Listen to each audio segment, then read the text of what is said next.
open seats over here if anybody's still looking, and over here. Thanks everyone for being here this morning. Good morning and welcome to the 2017-18 General Session. My name is Deanne Conrad. I'm the Community Relations Supervisor for the district. As we begin this morning, we hope that this event will be energy-filled and inspirational to each one of you here today. We're very proud to begin our morning together by hearing from a very sweet and talented student from Robert Frost Elementary School. I'm going to invite Mercedes Baker to come up here on stage.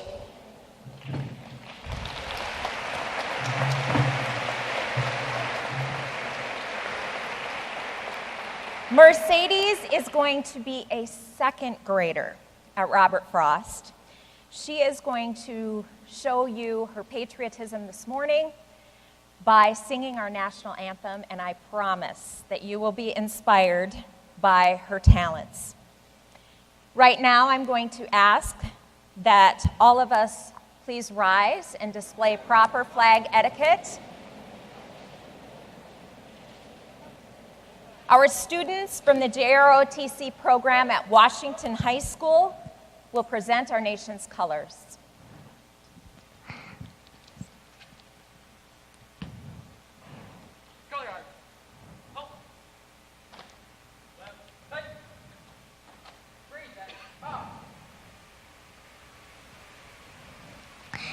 Oh, say, can you see by the dawn's early light what so proudly we held at the twilight's last gleaming, whose broad stripes and bright stars through the perilous fight o'er the ramparts we watch were so gallantly streaming, and the rockets regular, the domes bursting in air, gave proof through the night that our flag was still there. Oh, say does that star-spangled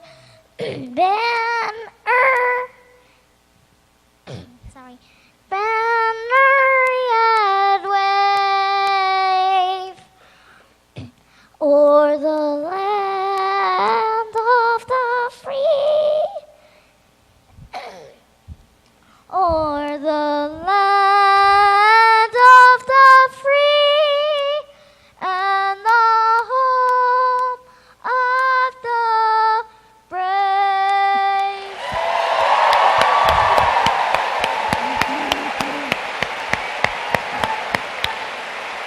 Good job, girl.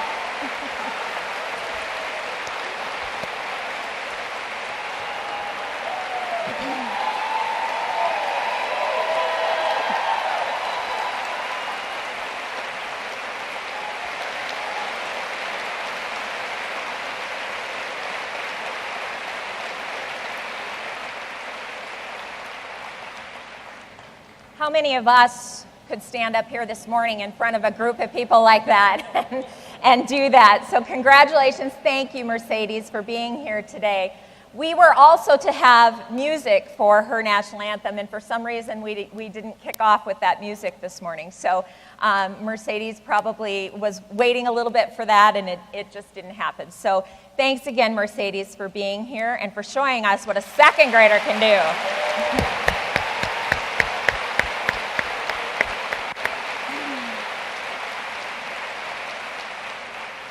Also, a special thank you to Washington High School's JROTC students under the direction of Senior Army Instructor Rodney Burmeister.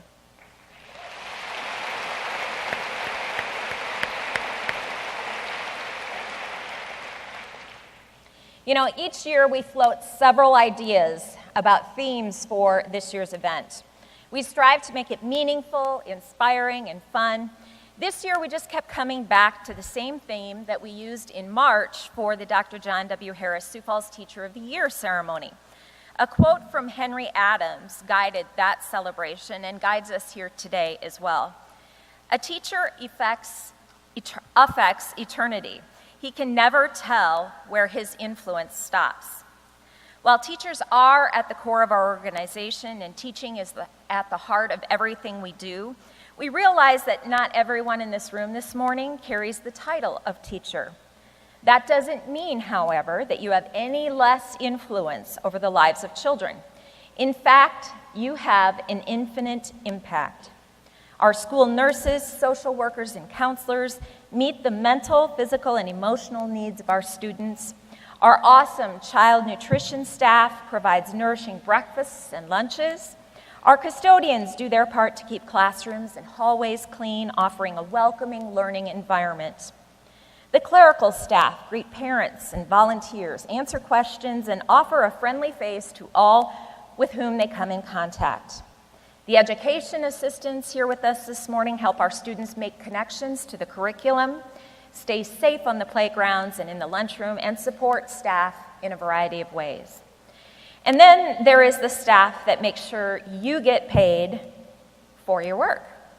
Those who crunch the massive numbers of our budget that serves 24,000 students and nearly 3,300 employees throughout the Sioux Falls School District. Did somebody mention crunching the numbers? Say that again. I say, did somebody mention crunching the numbers? Try it again. I say, did somebody mention crunching the numbers? My dear. My dear. Yes, Todd, I did say I was crunching the numbers. Ladies and gentlemen, Sioux Falls Business Manager Todd Veek, wearing a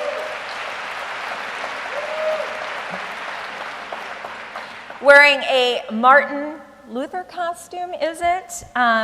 Or is that a graduation robe? If so, you're 3 months late, if that's the case. No, foolish colonist. I am John Wallace, English mathematician from the 1600s. I see the striking resemblance. Can you not see from my robes, my velvet cap, and my 17th century comb? Wow. Is that a budget book in your hand, or are you just happy to... No. Oh.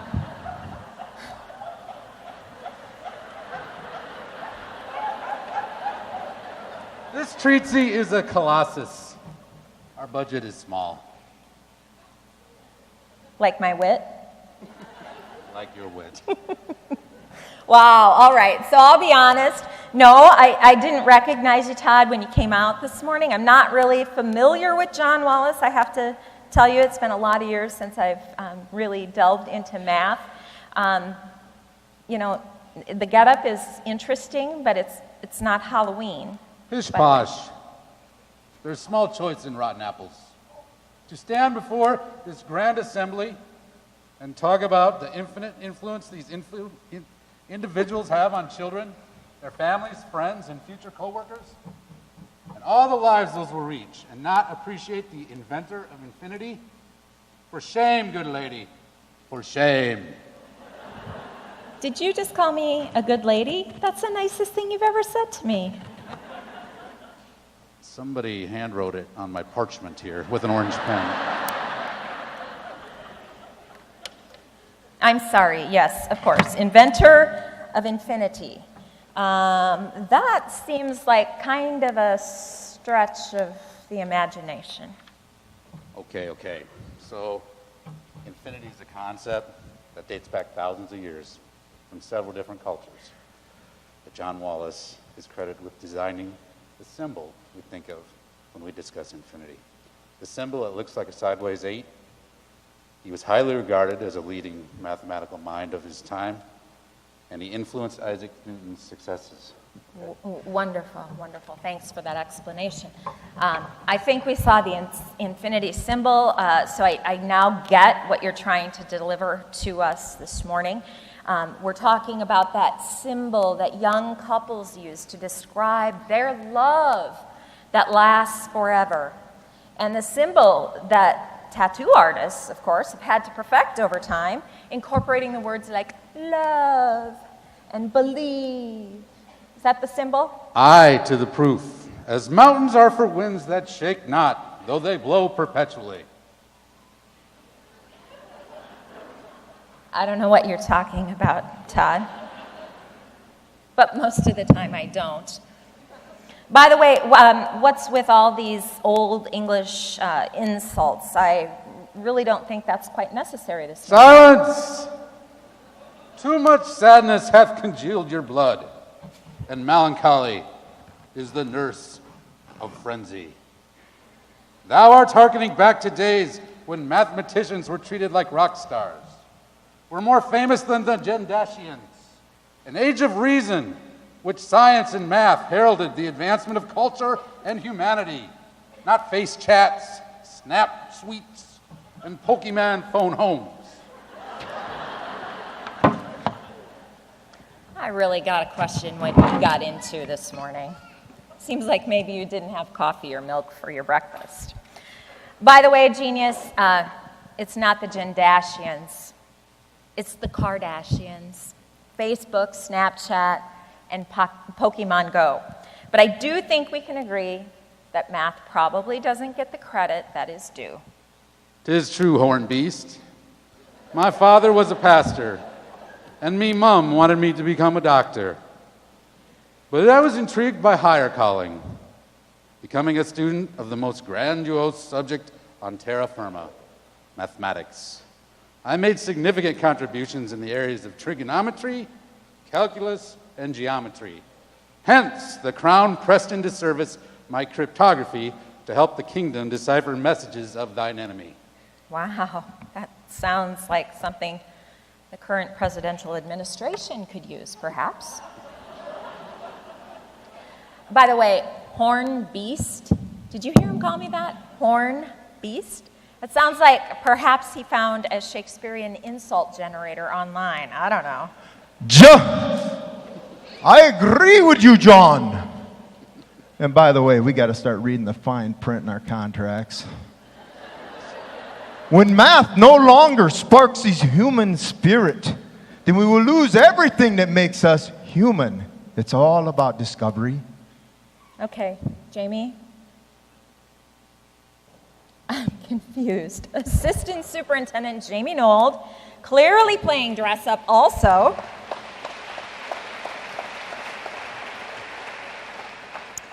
John Wallace, Albert Einstein, I think you two are from two different centuries here.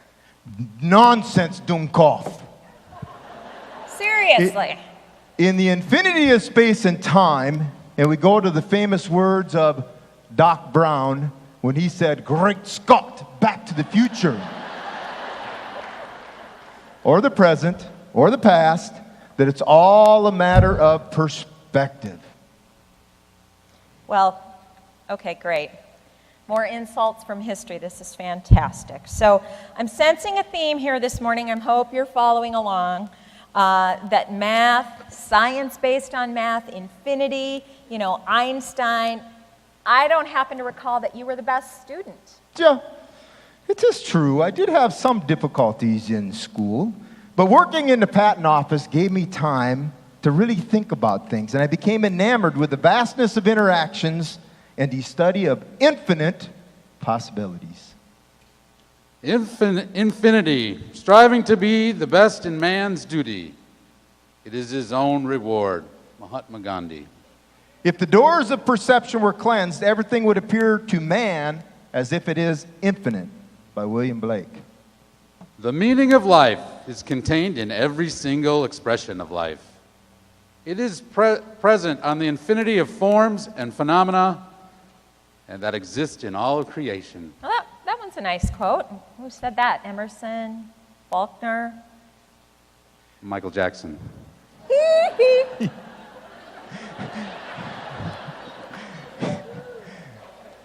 That wasn't good. You know, Albert Einstein, am also known for a famous quote about infinity. Now this should be good. Will we be able to understand it? Only two things are infinite, the universe and human stupidity. And I'm not sure about the first one. Albert Einstein, me. Well, I can't argue with that one, I guess, but... Hold it. I have the one more. Okay. To infinity And beyond!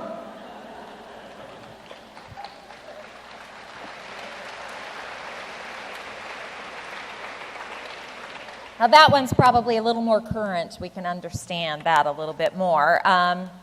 You know, what does infinity have to do with the Sioux Falls School District, though? I see a woman may be made a fool if she had not a spirit to resist. Stop. Everyone in this room contributes in a positive way to the lives of children every day. But their influence ceases not with that child on that day. Our students take with them their experiences and the opportunities that they have and carry them throughout their lives, passing them on to others who also continue to pass those on. Every time an EA helps a student with math problem, or a custodian helps a student in the hall tie their shoe or clean up any type of mess, or a healthy meal is served by our cook staff, or a sick child gets treatment from our nurses. Anytime a parent is walked to a classroom by anyone in the building that helps, or a coach doesn't give up on a player, or a social worker finds ways for our students to be able to get to school, the learning, the kindness, and all those things that they do each day, the passion that they have, makes that impact, not for one time, but it grows and flourishes as it is shared throughout their lives. What is shared again and again and again. Indubitably. Just as the preschool and kindergarten teacher can play a part in our future graduation rates, the middle school teacher can influence a career choice. The high school teacher can ignite a passion for lifelong learning. The work these people do every day creates concentric circles that forever interact with the whole world, and their influence is truly infinite. That's about the smartest thing either one of you have said this morning. So it is. Thank you, gentlemen, for joining us here on stage this morning. I wish I could say that parting is such sweet sorrow, but go.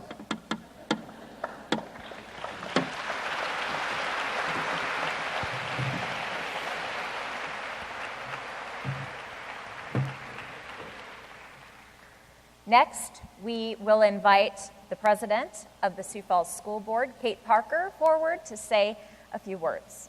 Kate.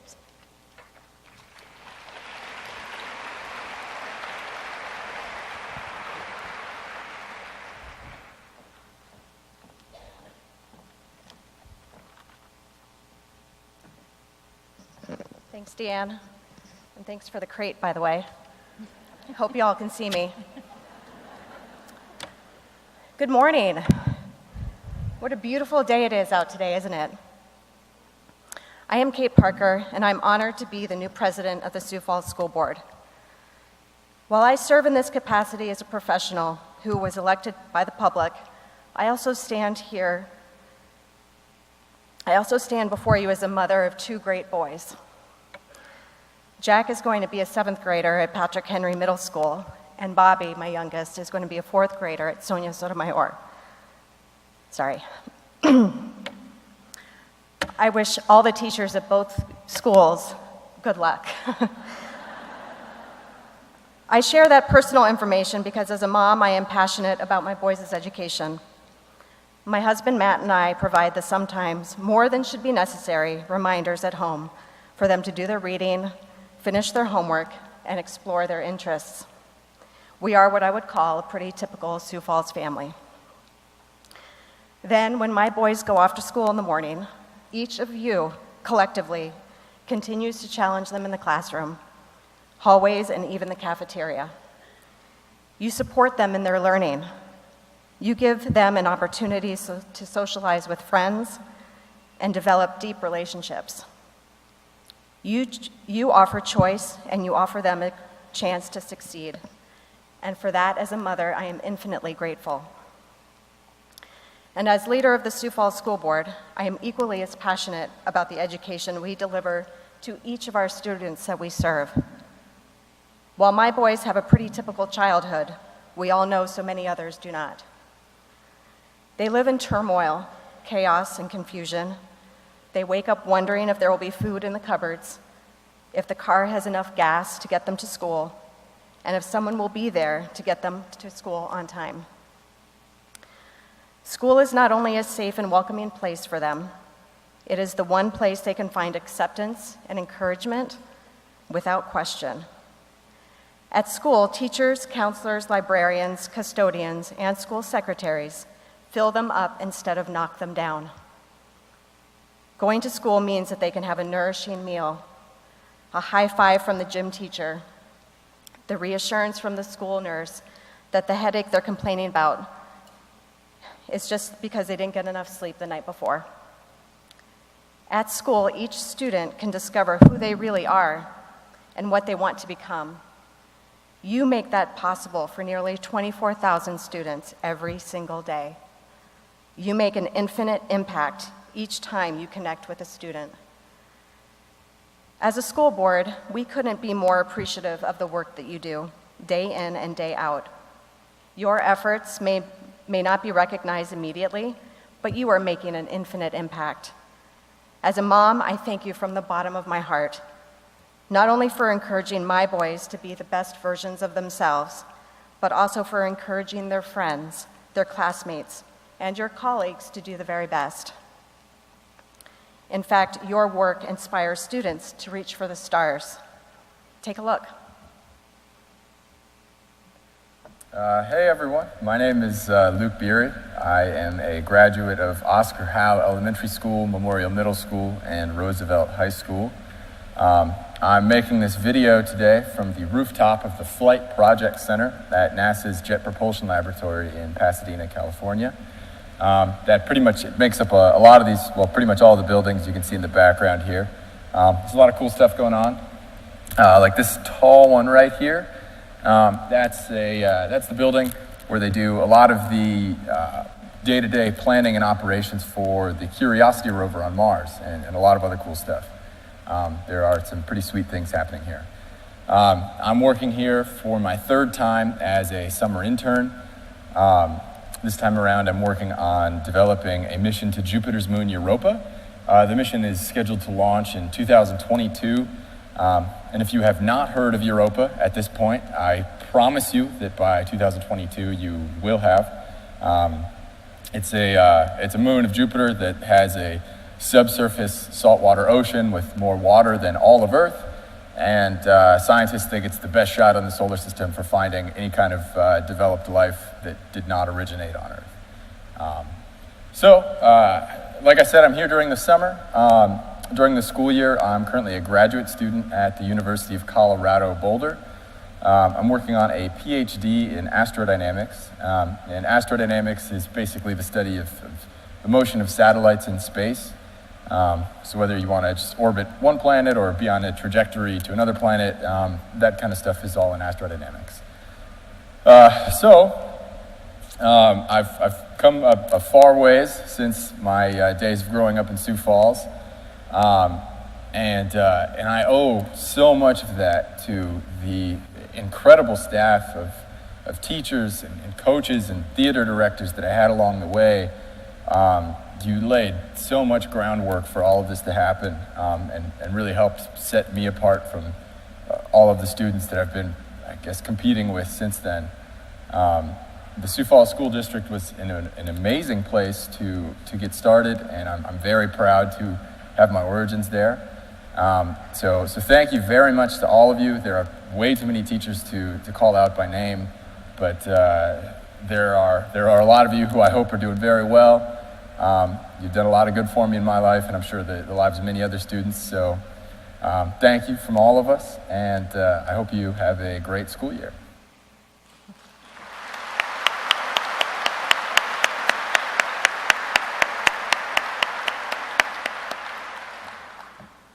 See, you are what makes the Sioux Falls School District great.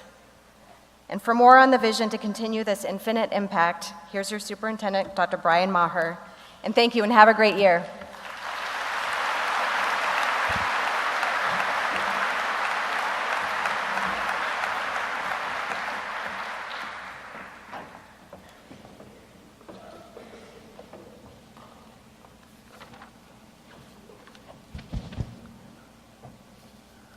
Anpe Tuashte.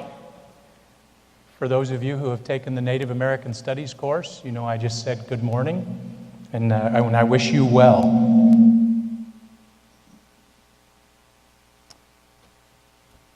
A couple of things have struck me this morning. Number one, I'm a radio changer. I change the dial on the radio frequently. I hear a song I like, I stay there. If not, I go to another station. Drives my wife nuts. But this morning, first song I heard was Beach Boys, Fun, Fun, Fun. I thought, cool, that's a good omen. What a great thing. Got over, I flipped the station, actually, and I went to the Garth Brooks channel, and what I heard there was Beach Boys, Good Vibrations. I thought, wow, this is interesting. So I tried to do some reflecting and think of what does this say? What does this mean? What's the meaning of these signs and symbols? And I thought, well, the first thing is I must be in a bit of an upbeat and positive mood this morning because those really struck my heart. So I think that's probably true. The second thing that came to my mind is, gosh, if you're going to reference this start to your day in front of this staff, you're not only going to look old, you're going to confirm that you're old. So be it. Or the third thing I thought is, maybe I wish we were still on summer break. I don't know. I don't know what it said, but it was kind of a cool start to the morning, and I thought I'd share that with you. Back to the task at hand here. Well, good morning and welcome back to the 2017-18 school year. I fully recognize how much you have to get done before kids get here, and I know that every minute that I speak is one less minute you have to prepare. I apologize for that, and I thank you for giving of your time so that we can come together this one time during the year to share our common vision as a school district.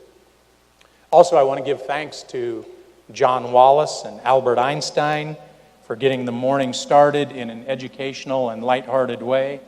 Also to Deanne Conrad. And Deanne, I promise you I won't take any shots at you. You've had a tough start to your day.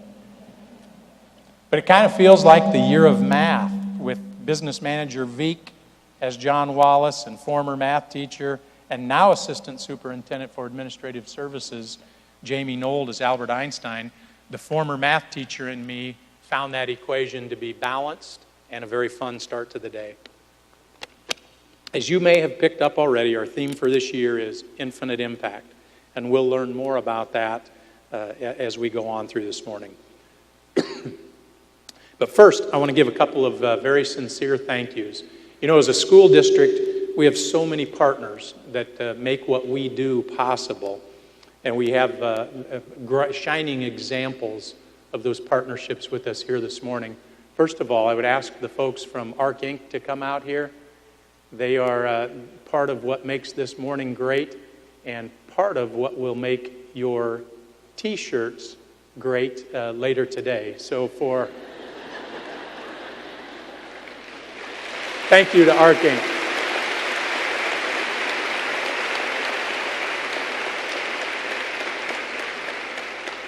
Also, our corporate partner this morning, making this morning's experience as good as it can be, is Great Western Bank.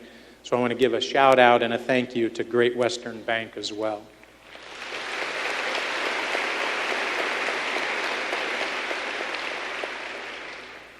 Next, I want to talk to you just a little bit, and this is not my strength. I don't ask for money well, and I'm not asking you for money, but I want to talk to you a little bit about charitable giving. And I know charitable giving, at least to me, is a very personal thing.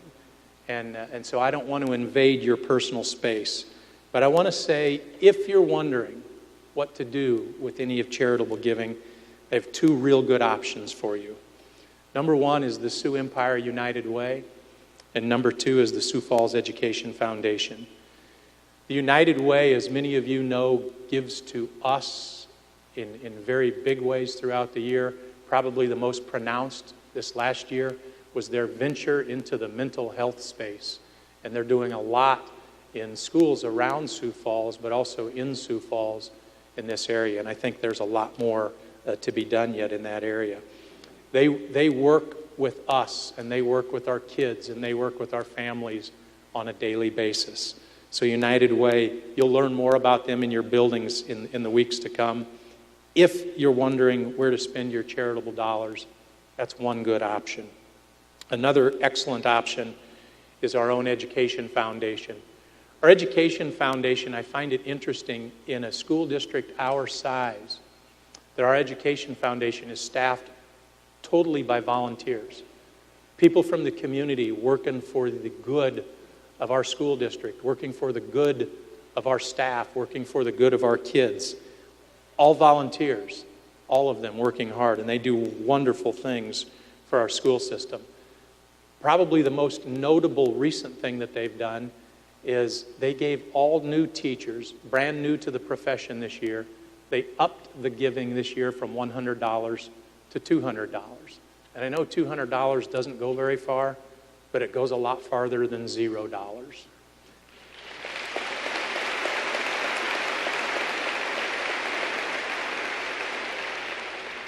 My purpose in talking to you about the Education Foundation and the United Way is to let you know the great impact those two organizations have on what we do on a daily basis. They're both attached to our mission, and I would also tell you that I'm very happy to say I'm a giver to both organizations as well. So enough of that. I'm not very good on that sales piece. So let me get back to the script. The next thing I would like to do this morning is introduce to you 5 people who are critical in the high functioning of our school district. If you would please stand as I call your name and remain standing. Our newest member to the Board of Education, Cynthia Mickelson. Board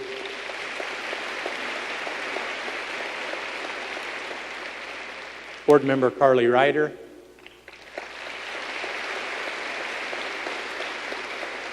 Board Member Todd Tolke. Board Member and Vice President Kent Alberti.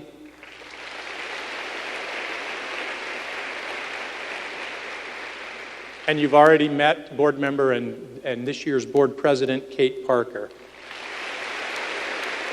Stay standing for just a minute, please.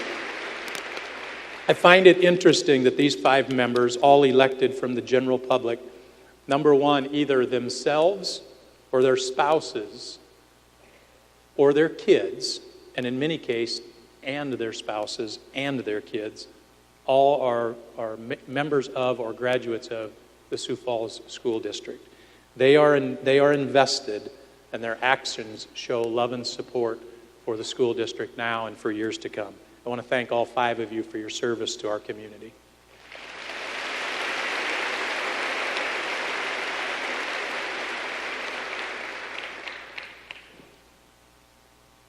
And now, back to our theme. You are at the center of this year's theme.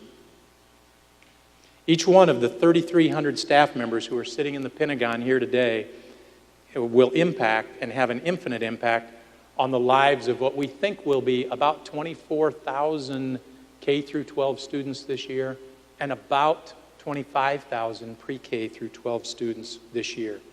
Think about that. Think about that sheer number, the impact you will have on the individuals you encounter, and the infinite impact you will have altogether. You'll build relationships with them. You'll shape their lives in ways nobody else can. You'll guide them, you'll encourage them, and sometimes you'll test them. Sometimes you'll show them tough love. Ultimately, what we'll do is get these kids to reach their limits. Their time in the Sioux Falls School District will impact them for infinity. If you don't believe me, I'd like to give you an example here this morning. I'd like to introduce a very special family to all of you here this morning. This is the Gage family. Can I have the Gage family please join me on stage?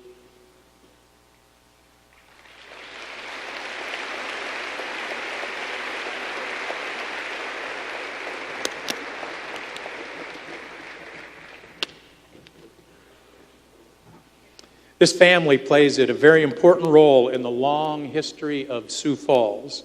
In fact, you could say their family really shaped Sioux Falls into the wonderful and growing city that it is today. William Gage was the patriarch of the family, and if you'll take your eyes to the screens, William Gage is the gentleman in the hat in the picture. William Sr., he graduated from the old Washington High School in 1914, and a year later, he and his childhood friend and classmate, Harold Gable, began pouring concrete sidewalks in Sioux Falls. That tiny business grew into what you and I know today as Gage Brothers, the concrete company located on West 12th Street near Interstate 29, and also expanding to increase their impact on the city of Sioux Falls and actually on our country and in our world. William Sr. married and welcomed son William Jr. into this world. William Jr. graduated from Washington High School in 1935 before honorably serving in the United States Marine Corps during World War II. You see his picture on the screen. Upon his return from war, the Gage family grew to include William Jr.'s son, Fred Gage. That's this guy right here. Sorry. I'm looking at a picture.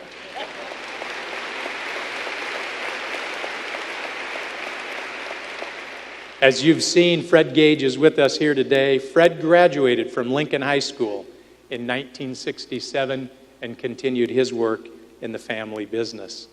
Fred's son, Matt, eventually came along and graduated from Lincoln High School in 1994 and married his wife, Amy, a 1996 graduate of Washington High School. In 2006, Matt and his business partners combined their talent to build a successful website development company called the Gage Team. Today, the most recent generation of Gage family includes Allison, a junior at Lincoln who couldn't join us here this morning because she couldn't take off of work. It's that commitment that we love. Ashley, a freshman at Lincoln. Aiden, a 7th grader at Patrick Henry. Anderson, a 4th grader at Susan B. Anthony. And Archer, a 2nd grader at Susan B. Anthony.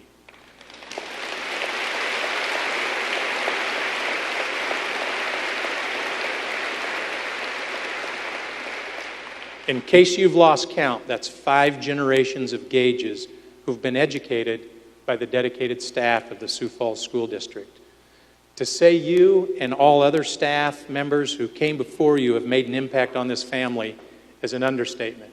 And while I don't want to overstate your significance or our significance into the development of their family, I do want to say this is one example of how we have an infinite impact and not only runs deep through the bloodlines of the Gages, but in the greater community of Sioux Falls. I would also say that Gage Brothers is having an infinite impact on what we do. Let's give one more great round of applause to the Gage family. Thank you.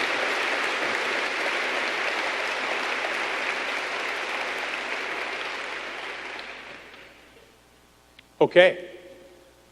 Next, I want to move on this morning and talk about the infinite impact that you'll all have and the vision that we'll go through here this morning. I get that question from time to time. So what do you see? Where's the district going? Where's it headed? And that's a complicated question, but I think we all have a part in accomplishing that vision. And I want to talk to you this morning about those things that you see up on that screen. But first, before we get to some of what we talk about here this morning, I want you to watch another video and see the impact that you've had. Hi, I'm Joni Cutler. I'm here in the courtroom where I preside as a circuit court judge.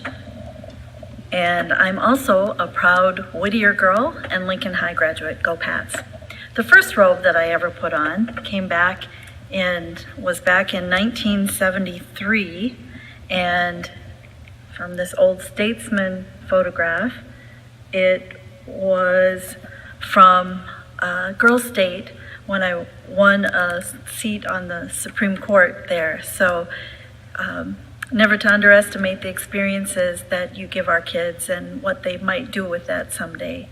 I was a kid that was considered to be at risk. I was the daughter of a single parent who was disabled, and we were very poor. It was through the care and the hard work of my coaches and teachers who made learning fun and interesting to me and gave me a positive place to succeed that I was able to overcome some of those things and go on and have the career and the place in our community that I have today. So thank you back to Whittier Science Department, Lincoln High Science Department, Rosie Blunk, and this is a picture from way back when. As a thespian, I enjoyed learning and gaining confidence being on the stage and being in front of crowds. And also to my coaches who made sure that when I didn't have rides to school or a place to stay, that they helped me with that. I still wear this that was given to me at homecoming, my senior year at Lincoln, and I doubt very much I would have achieved the things that I have or had the opportunities that I've had I not had the support, encouragement, and care from all of my teachers, the fine administration and staff who always made my day a better day at school. So thank you, and good luck with your school year.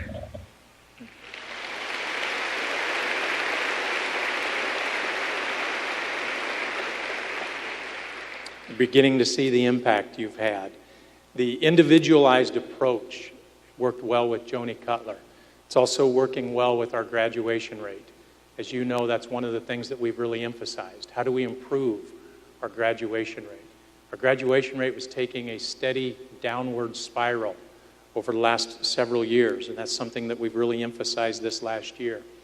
You see that arrow shows an upward trend. I believe when the statewide results come out this year, that we'll see about a 2% increase in our graduation rate. I'm very proud of that. I'm very proud of all of you who have made that happen.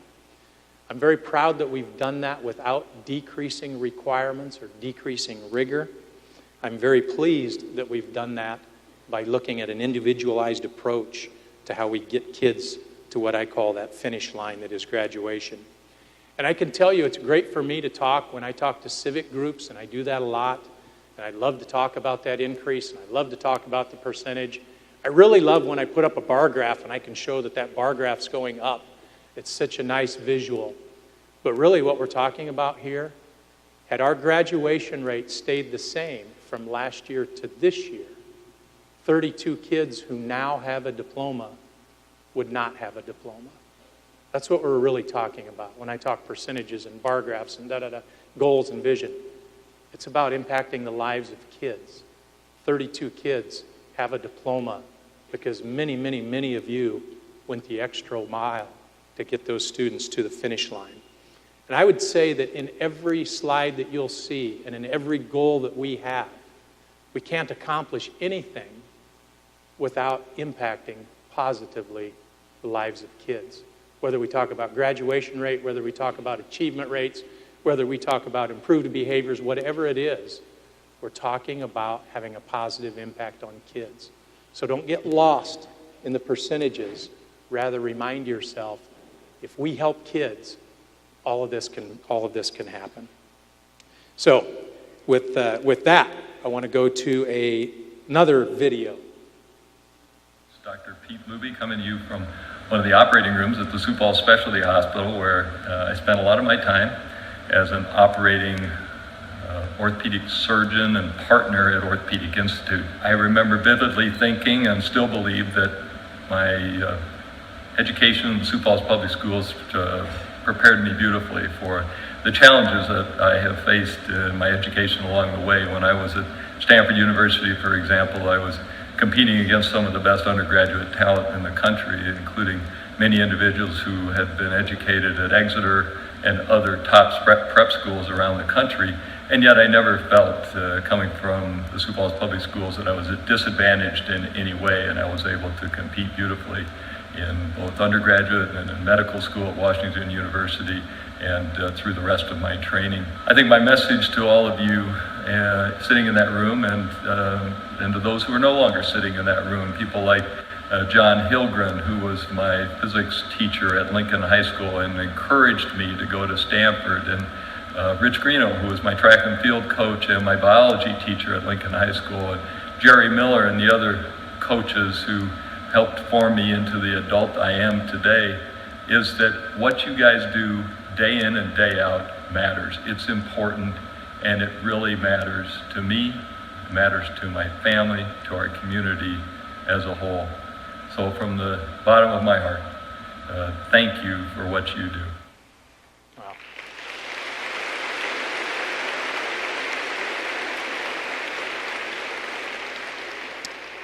Powerful testament to what you do. I want to talk to you next about what's our vision for attendance? Where are we? How's that going? I would tell you that just yesterday I did an interview with Kello on where are we on attendance, how are things going? And I thought there were two things that we did incredibly well this last year. One was we really brought awareness to the issue, and we became tremendous cheerleaders for attendance. Building by building, you did a great job of emphasizing the importance. And many of you also worked on incentivizing, whether that be in your classroom or in the hallways or through coupons or certificates or bikes. We did a nice job of incentivizing what needs to become part of a daily habit for our kids. I would tell you that we didn't move the needle in attendance like I hoped we would, but it's way too important to stop. Please stay vigilant on this topic, and we'll continue to look for ways to help in that attendance fight. I can tell you we have a meeting this afternoon. We're looking at piloting a program in a couple of our schools and to see if this program, this external force, can come in and help us with attendance. I'll know more about that later today, and certainly you'll know more about it in the weeks to come if that's a direction we move. But as we dug down into the attendance data, as I looked at that through the help of Doug Morrison and Dr. Teresa Boyson, one of the things that we noticed as we look at our data and we go, we're not where we want to be, darn it. But when we looked deeper, what we found was we had a lot of kids, and I don't remember the exact number, so I'll go with the term a lot. We had a lot of kids who were one day away from meeting the attendance mark. And we had even more kids who were 2 days away from meeting the attendance mark. And if we could round up those kids and get them to attend 1 or 2 more days during the school year, our attendance rate would look phenomenal. Now, that doesn't solve the issue we have with habitual non-attenders or the mobility rate and the lack of attendance that comes with that. But it does say we can make a big difference in those lives and in our attendance rate by making a difference in those lives.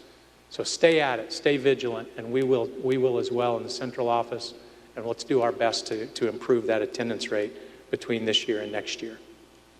In the meantime, it's time for another video. My name is Bryce Prince. I am from Sioux Falls, South Dakota, born and raised. I attended Harvey Dunn Elementary, Patrick Henry Middle School, and I finally graduated from Washington in 2010. From there, I went to Concordia College in Moorhead, Minnesota, where I studied both math and physics, graduated with a degree in each in 2014. And now today, I'm here at the University of Notre Dame pursuing a PhD in nuclear astrophysics. This is sort of the lab that I work in. This is the nuclear science lab here at Notre Dame. This is one of our target rooms. You can see everything kind of all around. The accelerator is back behind that wall behind me to protect from radiation. It's not on right now. It comes through, these are all different target areas where we run experiments from and try to analyze different nuclei and see if we can try to learn more about where elements are produced in stars and in the universe, or how they're produced. And so, one of the things that people always say to me whenever I tell them what I do and explain the work that I do, a lot of people always tell me, oh wow, I hated that in high school. I hated science. I hated X subject. And I always think, you know, you wouldn't feel that way if you'd have had my experiences. And I truly mean that. I had such an incredible experience growing up in my education in the Sioux Falls School District. And I wouldn't be here today if it weren't for all of your hard work and contributions in my life, for all of your guidance, your support, your patience, because I know I wasn't necessarily the best student always, sometimes often. Even subjects that I didn't like, my teachers often encouraged me and helped me find things I was able to enjoy. And so to everyone who's always saying those things to me, I just think, you should have grown up in Sioux Falls. And I just want to say especially thank you to everyone whose path I may have crossed along the way, who's helped me, guided me, and supported me. Thank you so much. I really appreciate it.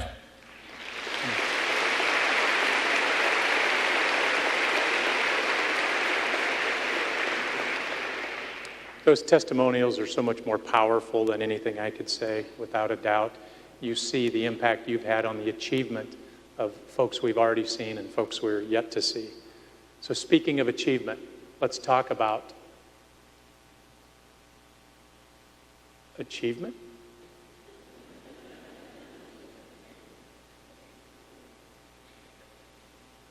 Or we can stay there. We can stay there. I can do this. As my 3-year-old granddaughter told me earlier this summer, that's okay. I can be flexible and do that.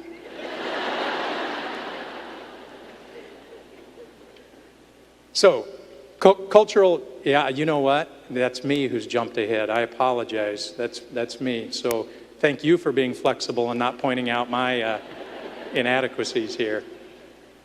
Let's talk about cultural sensitivity. Number one, I would say you already know the numbers. You know how our community has changed from a demographics perspective. You know how our school district has changed from a demographic perspective. I'll just go very quickly over the big changes. In one generation, in 25 years, the school district has gone from 94% white to 65% white. We've gone from 6% minority students to 35% minority students. In one generation, that's really quick. That's a very quick turn and change in that particular demographic. And I would tell you, as we started down the road of becoming more culturally sensitive as a school district, it's clear to me at this point that I don't know what I don't know. And it's clear to me that we don't know what we don't know. Another thing that's real clear is, as we deal with a changing demographic, it's clear to me that we're in our infancy. We're just in the beginning stages of figuring out what this new reality is for our school system and for our community. We must learn, we must grow, we must evolve as an organization. I can tell you we're taking some steps as a district right now. And one of the first things that we're trying to do is make sure that we're educated. Everybody in this room, regardless of race, religion, ethnicity, we want to make sure that we're educated on what cultural sensitivity is.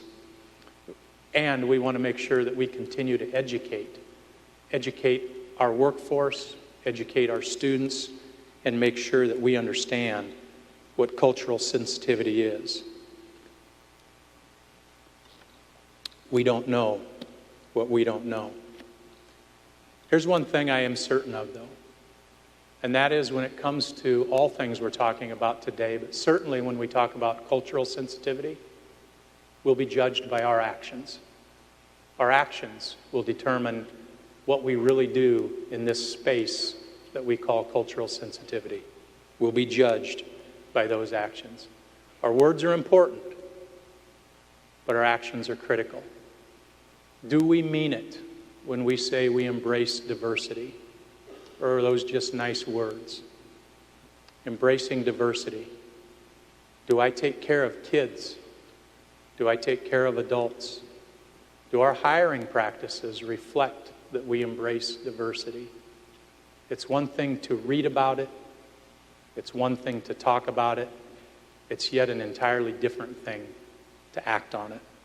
Cultural sensitivity is something that we will continue to work on, I'm guessing, for years, certainly for as long as I'm in the district. Cultural sensitivity is critical, and it's something that won't leave our radar. Okay, it's time for another video before we go to student achievement. Hi, my name is Ina. I went to Cleveland Elementary School, Harvey Dunn Elementary School, Patrick Henry Middle School, and I graduated from Washington High School in 2012. I worked in a research lab for a couple of years in Minneapolis, in the Department of Pediatrics in a neuroscience lab, and I did genetic things. So it's genetic things in a neuroscience lab in the Department of Pediatrics. And I stayed there for a few years, and then I published a medical review in South Dakota Medicine, which I am very proud of if you happen to read it. Right now, I am very interested in actually using Western medicine and Eastern medicine collaboratively. I grew up with Eastern medicine, being from a myself being a first-generation American, but everything I learned in school, most of it was Western medicine, so I'm currently working at an acupuncture clinic to learn more about Eastern medicine in a more professional setting. Behind me you can see here some charts of acupressure points, and got some acupuncture needles back here as well. This is the clinic that I work in right now for acupuncture. So I'm very interested in using the two collaboratively in the future, and I hope to be able to do something groundbreaking with that. I want to say thank you to all of my teachers for helping me get to where I am today, for letting me follow the interests that I'm interested in because of all the help that you give me. I want to say thank you to Mr. Gary, my second grade teacher, my high school counselor, Mr. Seaver, all of my teachers really, all the teachers, faculty, staff, everything that you do for everybody is so greatly appreciated. Thank you so much for all that you do. A little motivation thank you in Chinese. 老师们谢谢，真的感谢你们帮了我们那么多，还有加油。Thank you so much.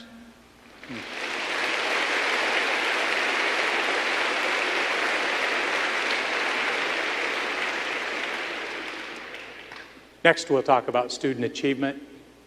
And I should probably say, I should stop and say thank you very much to Ben Schumacher, who is the person behind really putting a lot of what you see today together. And I think Ben is the one flipping the sides. I'm not positive about that, but I think he is. And Ben, thanks for not calling me out when I screwed up, and kind of inferred that you, I didn't kind of infer, I inferred that you did. So please give a hand to Ben Schumacher.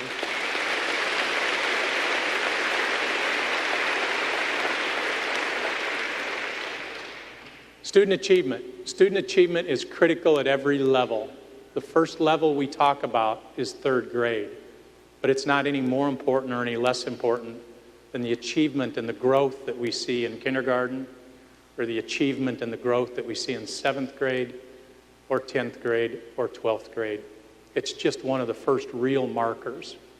And this quote is one of the reasons it's one of the first real markers. And that quote is, a study conducted by the Annie E. Casey Foundation found that a student who cannot read on grade level by 3rd grade is 4 times less likely to graduate high school on time than a child who does read proficiently by that time. If he or she lives in poverty, they are 13 times less likely to graduate on time compared to his or her proficient, wealthier peer. I know you've seen that before, because it was up there last year. It may be up there again next year. This is a critical stage for us.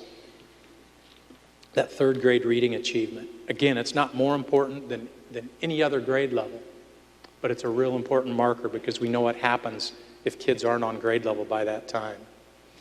We will simply continue to look for every opportunity to succeed in this particular area. We will continue to evaluate what we do in this particular area. How do we get kids reading on time? You know, we're trying summer climb. We're trying various engaging activities for kids. We're trying a number of things. What we're going to really do is evaluate what's working and what's not working. And we're going to do our best to innovate so that we can get our kids reading on grade level by 3rd grade, because that's critical. It's also critical that they continue to grow in 4th grade and in 8th grade and in 12th grade. So please do your best. All of us do our best to get our kids reading at grade level, but more importantly, growing each year that we have students. Time for one more video. Hey everybody, my name is Ty Wiley. I'm a graduate of Washington High School class of 2013. I attended Annie Sullivan Elementary as well as Whittier Middle School. I recently graduated from the University of Nebraska-Lincoln with degrees in interior design and graphic design. And following graduation, I started my own design business back here in Sioux Falls. It would be impossible for me to thank everyone who has helped me reach the point I am today.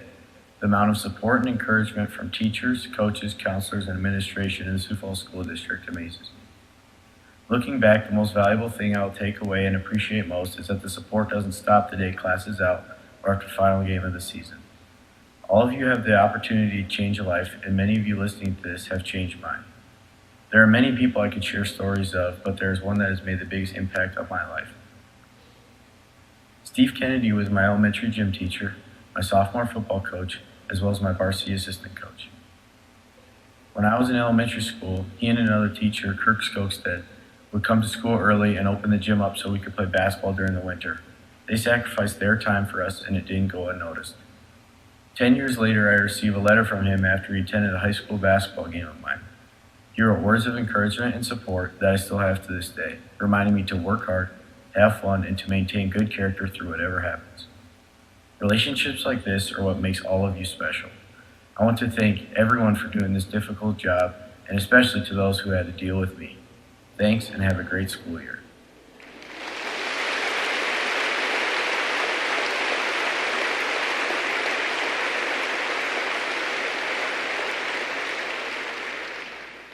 I promise you, Ty was not picked because he went to the University of Nebraska.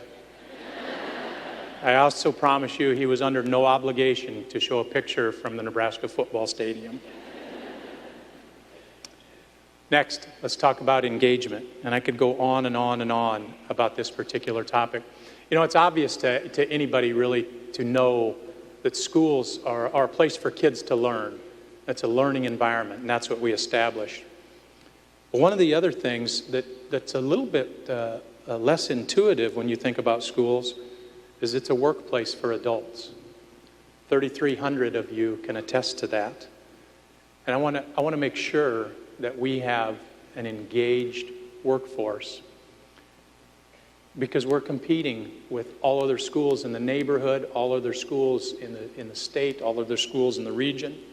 But also, if you're not a teacher, we're competing with a lot of business and industry for your time and for your talent.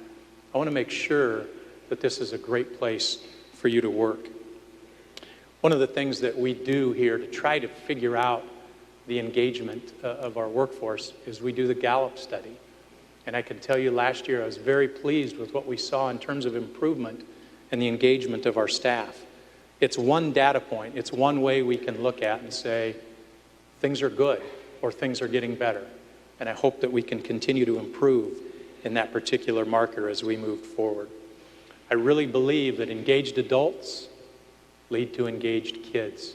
And if we have both engaged adults and engaged kids, we've got a great place to work and a great place to learn. And that's certainly our goal. One of the things that I would say when we look at an engaged workforce, certainly compensation is part of that equation. And you all know about 2 years ago now, we went through the Blue Ribbon Task Force and the half-cent sales tax.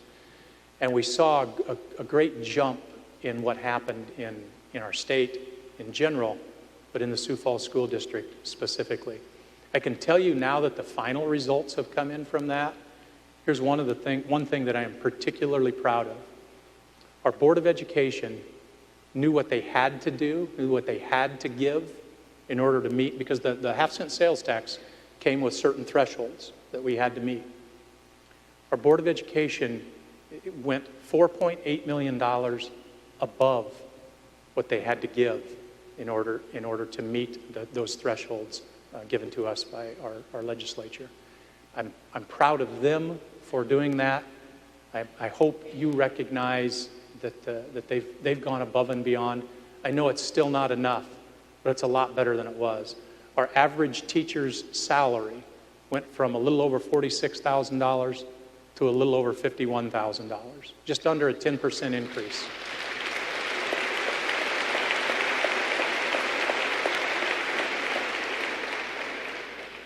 And our board, with the approval and support from the SFEA, made everybody's salary grow. So it wasn't just limited, it was for everybody. So I want to thank everybody for that.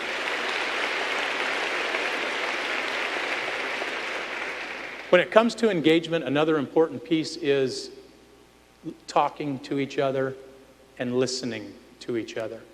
I can tell you from one point of view, we just went through this last spring.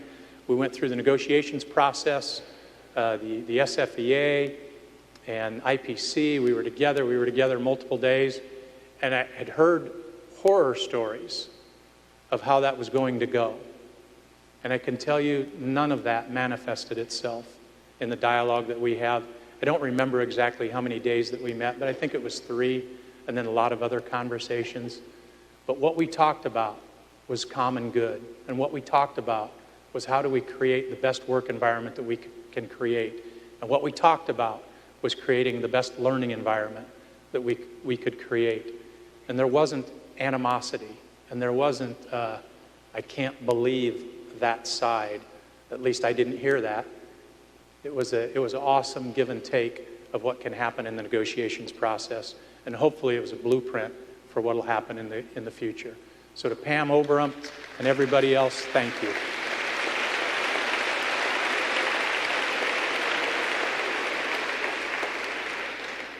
Finally, when it comes to engagement, really we're talking about more than just job satisfaction. We're talking about being productive in work, not just taking on activities, but rather being productive. And how do we do that? And I think the best way that we can do that, well, number one, you have to have the compensation. Next to that, I think you have to have an environment that cares one for another. And I want you to care for people in your environment. And I'll challenge myself to do the same. I think if we care for one another, we can't help but to have an engaged environment and a place that's awesome to go to work on a day-to-day basis. And I think of that continuum of when we care about one another. And I'll talk about a couple of experiences that just happened in my sphere of influence. Number one, I can walk just a few feet down from my door, and there's Kate Bartell Nowak, a new mother, had her second child this spring. Little Sadie was welcomed in with big brother Connor and dad Ryan, and of course with Katie. And you share that experience at work, and that's awesome. And that's on this end of the continuum. And on the other end of the continuum, I walk a little around a corner and down the hall to where there's Jill Rand. And I know I saw Jill somewhere, but I don't remember where I saw her. Jill, are you here? There's Jill.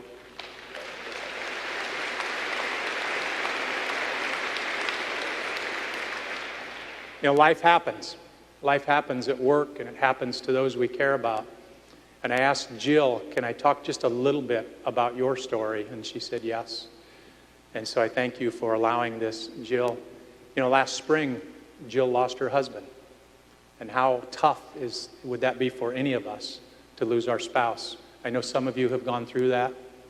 Jill just went through that. But as life happens, sometimes Jill went through that at the same time that she was battling cancer, and she battles it every day. But here's what I see. I see Jill Rand at work every day as she not only battles cancer, she battles through those things that are going to help her battle cancer that sometimes knock her down. I try to talk to Jill with some frequency, and just a couple of weeks ago I stopped by her cubicle and said, what an inspiration you are to go through what you've gone through and to live the life that you're living and to keep working and to keep being part of what we do. You're an inspiration, And Jill, I want you to know I care and we care. Thank you.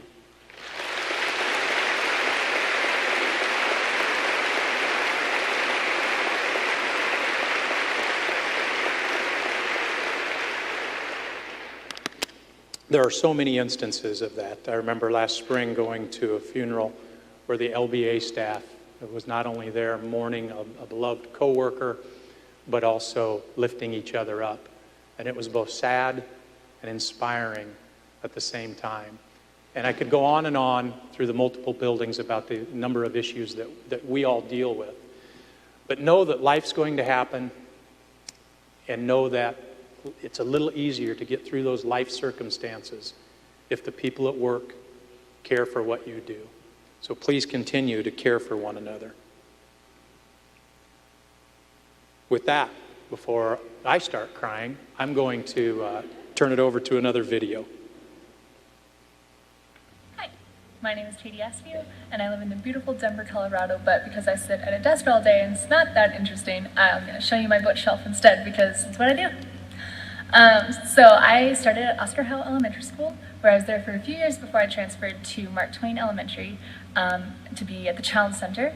And then I went to Memorial Middle School and graduated from Roosevelt High School in 2010. So shout out to Dr. Andrews, who is my 5th grade teacher at the Challenge Center. She wrote our entire class an individual letter that we weren't allowed to open until high school graduation day, and somehow I resisted. But it said, among a lot of other things in there, it said that I needed to be a writer, and I did! So thank you, Dr. Andrews, and the entire Challenge Center staff, Miss Eisma, Miss Melvin, who's now Mrs. Dillon, and everyone else at the Challenge Center. Having that program in Sioux Falls changed my life and set me up for a great foundation for the rest of my school years. Also shout out to Mr. Okerlund at Roosevelt High School, who encouraged me to be a journalist, and also thank you to Mrs. Benz. I mean, you know you're amazing. You know, you were my first editor, and you always push us all to be better writers, deeper thinkers, and just better people in general. And I wouldn't be where I am today without your foundation in writing and editing. So thank you for that. I went to the University of Minnesota in Minneapolis to study journalism. I graduated from there in 3 years and then went to study publishing at NYU, but, well, I quit because I got a job offer to work at Reader's Digest, where I was an editor for a few years, before moving to France to live in the French Riviera in Monaco, to be a private English teacher, tutor, and au pair, which was a great adventure, living in the French Riviera. And then I moved back to America and moved to Denver, Colorado, because I got a job offer to work as an editor at Southwest Art Magazine, where I talked to a lot of artists and art gallery owners and all over the West and Southwest. So I write and edit for them and get to tell a bunch of really fun stories. But I recently just quit that job because I got a job offer to work at Bigger Pockets Publishing Company. They make real estate investment books, business books. They have a podcast, a really active website. Just seems like a really great next opportunity for me. So that's where I'm going to next.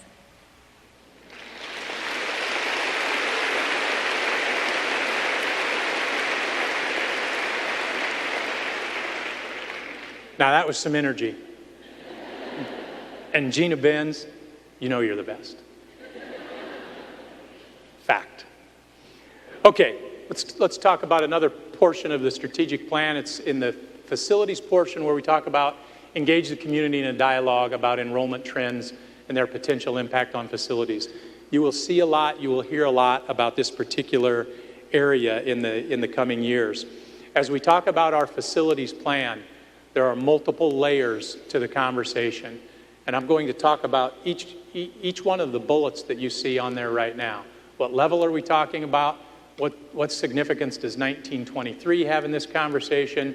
What about the philosophy behind this whole facilities conversation? What do we do regarding input? And how in the world does 1997 tie into the conversation? So let me move forward here. When it comes to the what level conversation, I get the question of, so what do you need in the Sioux Falls School District from a facility standpoint? I think this slide helps talk about what we need. When I think about our high schools, or at least last year, the number of high school seats that we have, I know that I have a finite number, right? There are so many seats at Roosevelt, Washington, Lincoln, New Tech, CTE, Joe Foss. We can calculate that number. If I take that number for our 4 highest grades, 9th, 10th, 11th, and 12th, and I call that number X, there's another math lesson today, call that number X, and I compare that number to our first 4 grades from last year, kindergarten, first, second, and third. I have to add 1,100 to X because our first 4 grades are 1,100 students larger than the number of seats we have available in our last 4 grades. So what do we do there? How do we figure that out? Well, one of the good pieces of information is we don't have to figure that out today, but I can tell you we have a relatively short period of time to figure out what is a facilities dilemma there. The second bullet, you see Roosevelt High School, Washington High School, Lincoln High School, Rapid City Central, and Rapid City Stevens. Those are the 5 largest schools in the state of South Dakota. And I know a number of you know this already, so if you do, please don't shout out the answer. For those of you who don't know or haven't heard this from me before, you have any idea what the 6th largest school in the state of South Dakota is? You might think Aberdeen High School. You might think Watertown High School. You might think Brandon Valley High School. You might think Harrisburg High School. But it's Memorial Middle School. The 6th largest building in the state of South Dakota has 3 grades in it. And it's Memorial Middle School with over 1,300 kids in it. And they do a great job. I don't have parents calling me and saying, get my kid out of there, it's overcrowded. But it's full. And those of you who are at Memorial, I'm sure would attest to that. So that's the middle level issue that we have. Well, the 900 then talks a little bit about where are we at the elementary level. Discovery Elementary last year was just over 900 students at times. At times they were just under 900. Pettigrew is well into the 800s, knocking on 900. By full disclosure, Pettigrew has some early childhood that we could take out of there, but then we have to put it somewhere, right? So what level? This is just a quick illustration that we have facility needs from an enrollment perspective at every level, at the elementary level, at the middle level, and at the high school level. And we hear, or at least I hear conversations in the community about what are you going to do at the high school? And I don't have the answer yet. But I also don't have the answer for what are we going to do at the middle level and what are we going to do at the elementary level, because we must do something. 1923, what significance does that have to this conversation? Well, I think it's one thing to talk about our facilities from an enrollment perspective, but the other thing that I think we need to look at when we talk about our facilities is what's the current shape of our existing facilities? And the reason I chose Whittier is it's our oldest building, 1923, 94 years old. And I say it's seasoned, I don't say it's old. 18 stands for the number of levels that we have in the Whittier building. Don't confuse that with stories. We don't have it, it's not an 18-story building, but you go up a step or down a step or up a couple of steps or down a couple of steps 18 different times in that building, and that creates some real logistical issues, certainly, and some ADA issues beyond a shadow of a doubt. 12 is the number of additions, number of times Whittier has been worked on since 1923. And the careful means, I got to be careful because that thing's a tank. It's not crumbling. It's not getting ready to fall down. But I wonder how much money, how much addition, how much more should we do in a 94-year-old building? And I don't know the answer to that. I'm not trying to lead you anywhere with that other than to say we need to look at all of our facilities like we're looking at Whittier and see where do we need tender loving care and where do we need to start over. We need to do an analysis of our existing facilities. The next thing that I want to talk about as it relates to facilities is our philosophy. Number one, when we look at our boundaries, are they appropriate for today? I should have looked, and I don't know the last time that we redid boundaries. I should know that, but I don't. So I know it's been longer than 3 years as I enter my 3rd year. But as our community grows and changes, and buildings that are filled to capacity and buildings that maybe aren't quite filled to capacity, how do we make sure that we're using those resources the best we can? Boundaries, I think, has to be part of this conversation of philosophy on how we redo the boundaries, probably at every level, elementary, middle school, and high school. Even if we don't change it, we need to revisit it. And then the other philosophical conversation we need to have is, how big is too big? What's the right size for a high school? Is it 3,000 kids? Is it 1,500 kids? Is it somewhere in between there? That's a conversation we need to have. And we need to have that same conversation at the elementary level and at the middle level. So philosophy will be a big part of the conversation as we move forward. Input. You know, as a superintendent, I don't just get to decide whether or not we build a new school, high school, middle school, or otherwise. Some of you may think that I get to make that decision, but I don't. I would contend that our board doesn't get to make that decision, at least not in a vacuum. And here's why I say that. We have a lot of students that we need to talk to and get input from. They'll give us great insight. We need to talk to you, to our staff, to talk to us about some of the issues and challenges that we have and some of the solutions that might be right under our nose that we don't understand yet. We need to talk to our parents and we need to talk to our community.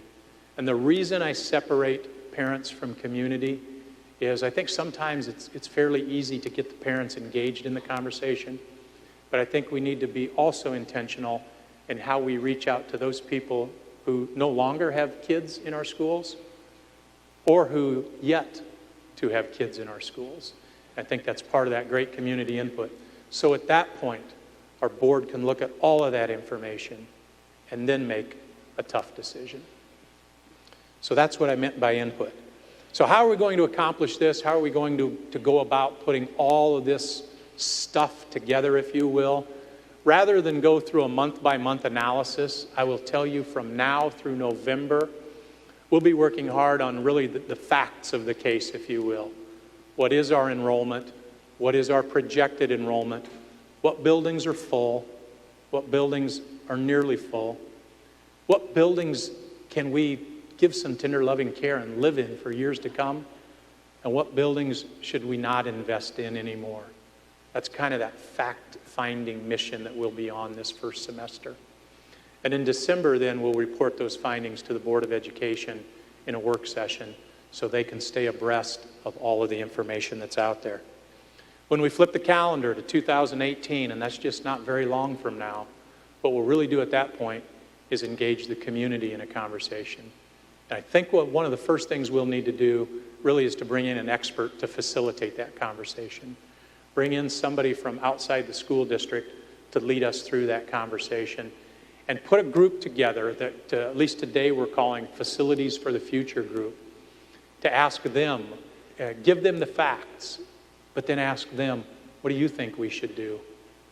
Or what can you support us doing? And then ultimately, about a year, right after that, in that group I anticipate being about 25 people or so, cross-section of our community. And then from there, going out to our full community at community sessions and having an open dialogue about potential solutions to our facilities challenge. I call it our delightful challenge. And then ultimately, about a year from now, back to our board to really develop a scope for a project that's really, I think, going to be quite complex and quite a challenge. And that leads me to one other year that you saw on the original slide, which was 1997. Why 1997? Now, I should tell you that Deanne wanted me to get up and do something crazy like this and stand on here and say something about Titanic, but not going to do that. But I will talk about 1997. Why is 1997 important to this conversation? It's the last time we ran a bond issue in the school district. And are we headed there again? I don't know that for sure, but I would say quietly, probably. The next slide shows that when we talk about the future for facilities, and it's on purpose that bond issue is in very small letters there, because I don't know if that's where we're headed, but I suspect that's where we're headed. We have a lot of challenges from a facilities perspective, either due to age and condition of facilities or to enrollment growth. And the challenges that I think we have, even though I don't know the solution, the challenges that I think we have are going to cost more than we can possibly come up with through the general budget. So we're going to have to go to our community and say, will you support this endeavor? So that'll be a big part of where we're headed. Okay, you've heard me speak for a long time here. Let's go to a couple more videos, and I'm just about done. Hi, my name is Emily Flanders. I attended JFK Elementary School, Memorial Middle School, and I graduated from New Technology High School in 2014. Currently, I am in my final semester of the nursing program at South Dakota State University and will be graduating with my Bachelor's of Science in Nursing degree on August 11th of this year. Upon graduation and completion of my licensing exam, I will be joining the team at Sanford as a registered nurse. I would like to thank my 6th grade science teacher, Mr. Smith, my 8th grade science teacher, Mr. Hanneman, and my 12th grade chemistry teacher, Ms. Soufflo, for piquing and keeping my interest in science. I would also like to thank my CTE biomed teacher, Mrs. Hutchinson, for introducing me into the medical world of science.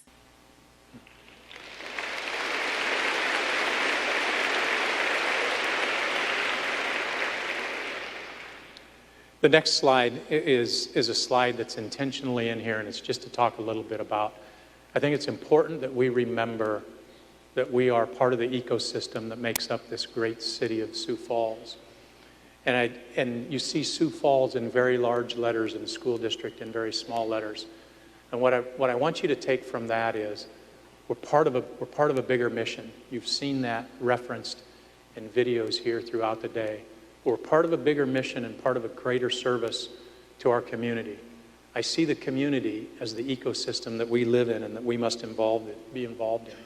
And I want to take pride in our city, but I want to take a humble approach to how we approach our task in being part of that ecosystem that is the school district of Sioux Falls. One more video.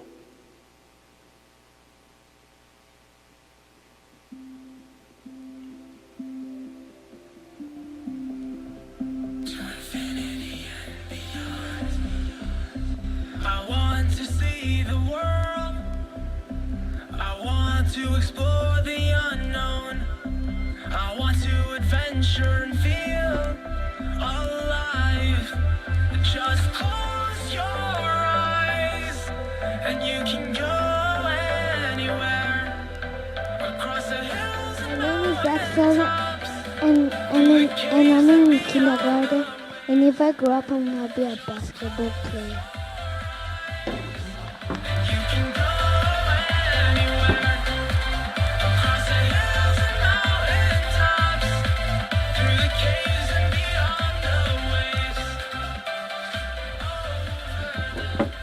Hi, my name is Ella. I am from LBA and I go to first grade. And what I want to be when I grow up is a cowgirl and a dentist and a doctor and a sheriff and a cop.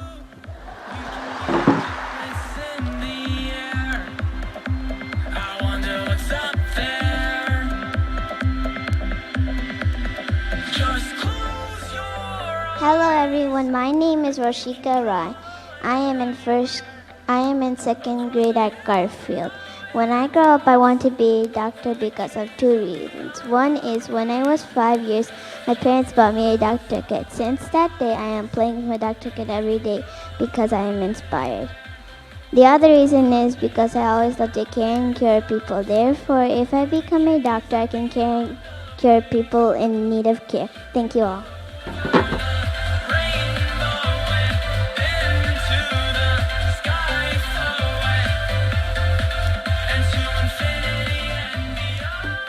Hello everyone, my name is Lorraine and I go to Garfield. and I'm in 3rd grade. And when I grow up, I want to be a basketball player and an astronaut and a doctor. One reason for each job. One reason I want to be a basketball player. My first time seeing someone playing basketball, I seemed so interested, so I wanted to try. So I tried and I only got 1 goal in, so since that day I wanted to be a basketball player.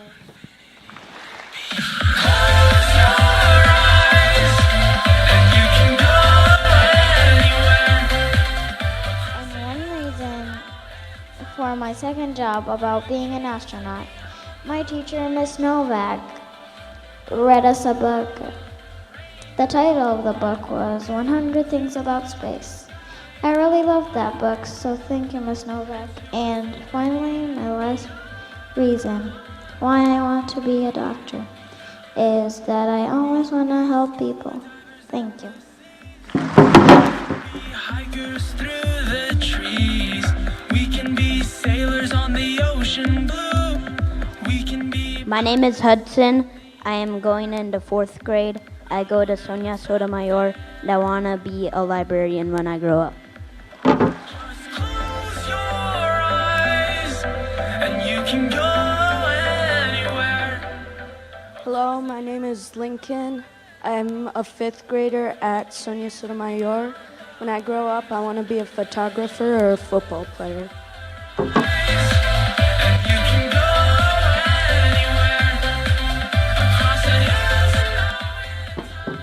Hi, my name is Lily Moon. I'm going to be a 6th grader at Memorial Middle School, and when I grow up, I want to be an entrepreneur.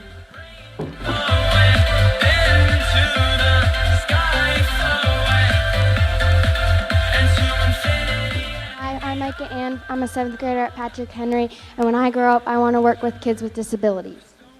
Do so much to see, but what matters the most is that you and I are alone and we can truly call this. Hello, my name is Kamal Vasefi. I go to Memorial Middle School and I'm going into 8th grade. I hope to get into Harvard University to major in meteorology to pursue a career in the National Weather Service.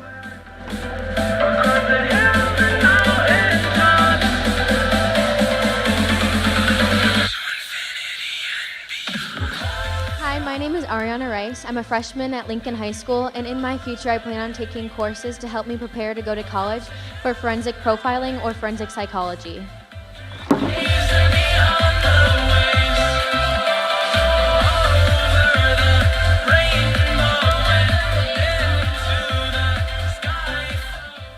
My name's Nathan Moon. I'm going to be a sophomore at Roosevelt High School.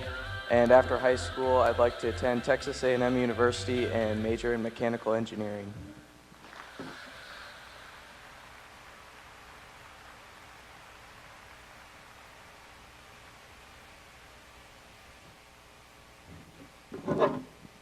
Hello, my name is Amy Pham, and I am a junior at Roosevelt High School. I plan to apply to universities on the coast, including the UC system in California, and I plan to major in chemistry and minor in philosophy. I want to adventure and feel alive. Just close your Hello, my name is Rahama Tretta. I am a senior at Washington High School. Next year, I plan on studying pre-medicine with a biology major at Creighton University. Just close your eyes, and you can go anywhere. Across the hills and mountaintops, through the caves and beyond the waves. Did you notice how the narrative changed from when I grow up to just in a couple of years? Number one, I would say, as I look in reverse chronological order, you've really done well. And as I think of the youngest, you've got your work cut out for you. We got a lot to do. Okay, thank you to all of you for coming and spending time with us this morning. What a great reflection of what we have in our school district. Everything we do in our work is human development. Everything we do, from teaching sight words to teaching reading skills, to teaching addition facts, to teaching Newton's laws, to teaching the Pythagorean theorem. Everything from motor skills to manners, all of those things really are about human development. And it's not just the development of the students, but it's about our own personal development as well. And I am convinced that the best professional development we can give ourselves is personal development. So I challenge each of you to continue to grow personally. That's the best thing you can do for you. It's the best thing you can do for the kids that you serve. When it comes to professional development, I've seen some great things just in the last couple of weeks. I was at Garfield last week to watch a little bit of the Leader in Me information that was out, and I kind of got caught up into it. In fact, I couldn't leave. It was kind of a 10-minute superintendent wave and get out of there. You know the routine. I couldn't do it. I was there. I was mesmerized. It was fascinating. I can't wait to see the good things that happen as a result of that. Just before that, I was at the computer science immersion and saw truly an engaged staff at 3 of our elementaries, and I can't imagine what else has all gone on across the district. But all of that, the Leader in Me, the computer science immersion, it's all about human development. It's all about personal development. I challenge you again to grow personally so that you can grow professionally. Take care of yourself, take care of each other, and I promise you we'll take care of the kids. My final thing, I'll close with this as I do every year, is I want you to leave, I want you to be happy, and I want you to be proud. After all, you work for the Sioux Falls School District. Have a great day and have a great year.